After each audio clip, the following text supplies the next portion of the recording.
Assalamualaikum warahmatullahi wabarakatuh.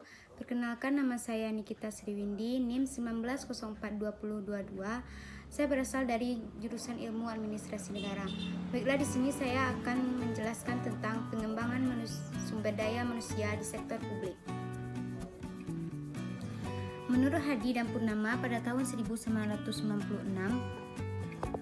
peran aparatur pegawai birokrasi tidak hanya sebagai fasilitator dan service provider, melainkan sebagai dinamisator dan entrepreneur. Perannya harus mampu dan jeli dalam menghadapi serta memanfaatkan berbagai tantangan dan peluang sebagai konsekuensi era globalisasi.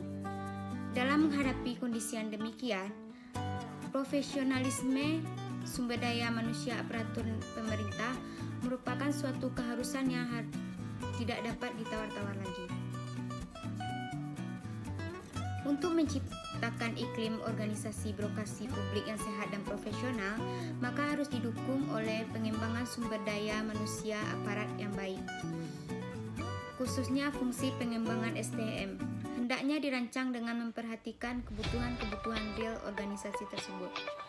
Pengembangan sumber daya manusia sangat penting karena merupakan cara yang digunakan oleh organisasi untuk mempertahankan, menjaga, dan memelihara pegawai publik dalam organisasi, dan sekaligus meningkatkan keahlian para pegawai untuk kemudian dapat meningkatkan produktivitasnya.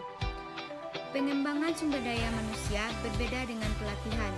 Pelatihan lebih diarahkan untuk membantu pegawai menunaikan kepegawaian mereka saat ini secara lebih baik, sedangkan pengembangan adalah mewakili suatu investasi yang berorientasi kepada masa depan dalam diri pegawai. Selanjutnya, tujuan pelatihan dan pengembangan misalnya untuk memperbaiki kinerja pegawai, membantu para pegawai dalam memecahkan permasalahan organisasi, mempersiapkan para pegawai untuk promosi, dan untuk memenuhi kebutuhan-kebutuhan pertumbuhan pribadi para pegawai. Model-model pengembangan sumber daya manusia sektor publik yang bisa diterapkan adalah: yang pertama itu pelatihan.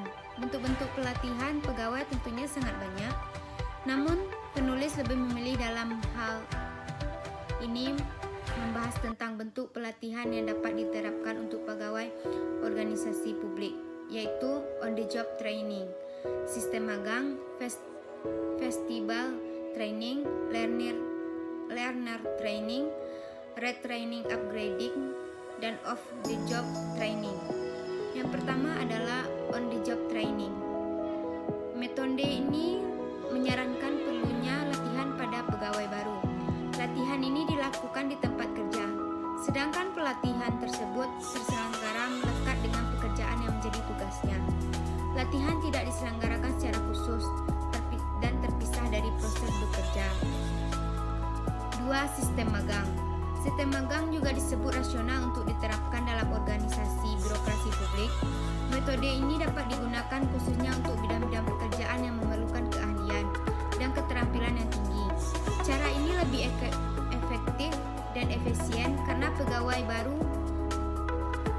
dicangkokkan kepada seorang pegawai yang benar-benar ahli di bidangnya, sehingga diharapkan proses transformasi tidak terbatas pada ilmu, keterampilan dan keahlian, melainkan juga pengalaman dan kasus-kasus aktual.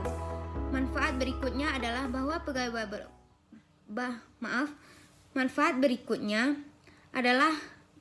pegawai baru dihadapkan pada pekerjaan-pekerjaan yang nyata, sehingga latihan yang dilakukan sekaligus merupakan penyelesaian pekerjaan.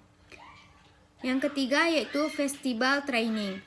Metode pelatihan ini berupa kursus singkat yang direkayasa sehingga kondisi dan fasilitas kursus mendekati situasi kerja yang sebenarnya. Kursus ini dilakukan terpisah dengan tempat kerja dan memerlukan infrastruktur khusus. Kelebihan metode ini adalah bahwa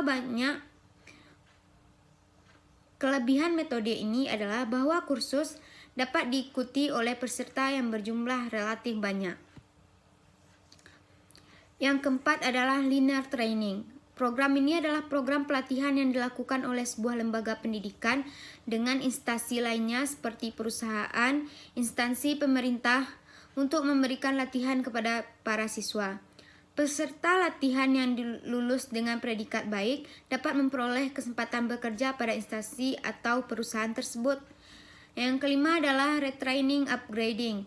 Metode ini bertujuan untuk meningkatkan kualitas keterampilan pegawai birokrasi untuk mengantisipasi kondisi lingkungan yang senantiasa berubah dan berkembang. Dengan demikian, kebutuhan tenaga yang sesuai perkembangan teknologi dan lingkungan kerja dapat terpenuhi.